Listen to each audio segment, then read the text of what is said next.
મારું નામ અશ્વિન કુમાર જયંતિલાલ કારિયા, મધુરમ બાયપાસ મંગલધામ 2માં હું રહું છું ને ઘણો સમય થયા હું અમારા વાઈફને બ્લડિંગના પ્રોબ્લેમની અંદર માસિકની અંદર ઘણો પરેશાન હતો ને ઘણા ડૉક્ટરની સારવાર કરી પણ વારંવાર રિપીટેશન પ્રોબ્લેમ થતો ને લાસ્ટ 5 દિવસ પહેલાં એની તબિયત એકદમ લથડી ગઈ ને શરીર આખું ફીકું પડી ગયું. પછી મારા રિલેટિવ્સ એક ડૉક્ટર છે એને મેં રેફરન્સ લીધો. એને મને કીધું કે અશ્વિનભાઈ કોઈ પણ સંજોગોમાં કેસ ક્રિટિકલ છે, જો શરીર ફીકું પડતું હોય તો તમે અત્યારે ઝાંઝેડા ચોકડીએ કેપી ગઢવી સાહેબની આ તાત્કાલિક એને અહીંયા ચેકઅપ કરાવો ન્યૂ લાઈફ કેર હોસ્પિટલમાં.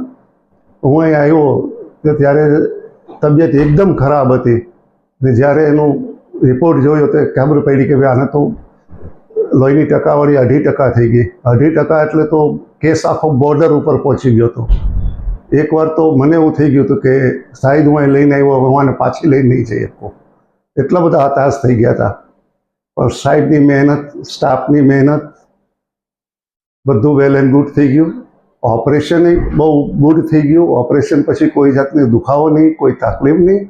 ઓપરેશનની અંદર કર્યા પછી 2 કલાક પછી તો એ 2-3 કલાક પછી તો એ પોતે એકદમ સ્વસ્થ થઈ ગયા હતા.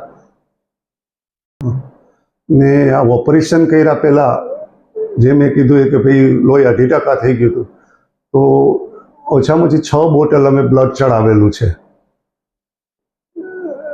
અને એ પછી એમનું ઓપરેશન કરાવેલું હતું. Operation A well and good થઈ ગયું. અત્યારે મારી પાસે બેઠા છે એકદમ બધું. ને એ બધી 2 હાથ જોડીને લાઈફ કેર હોસ્પિટલ, ડૉક્ટર સાહેબ અને સ્ટાફનો હું મારા દિલથી ધન્યવાદ કરું છું બધાનો.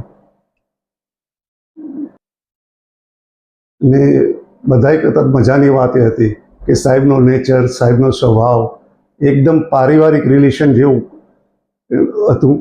સ્ટાફ પણ એટલો બધો સારો હતો કે આપણને એમ ના લાગે કે આપણે કોઈ અજાણી જગ્યાએ છીએ. ને બહુ સરસ બધાનો સાથ સહકાર ને બધાના સાથ સહકારથી જ આજે અમે આ લોકો રાજી ખુશી છીએ અહીંયા.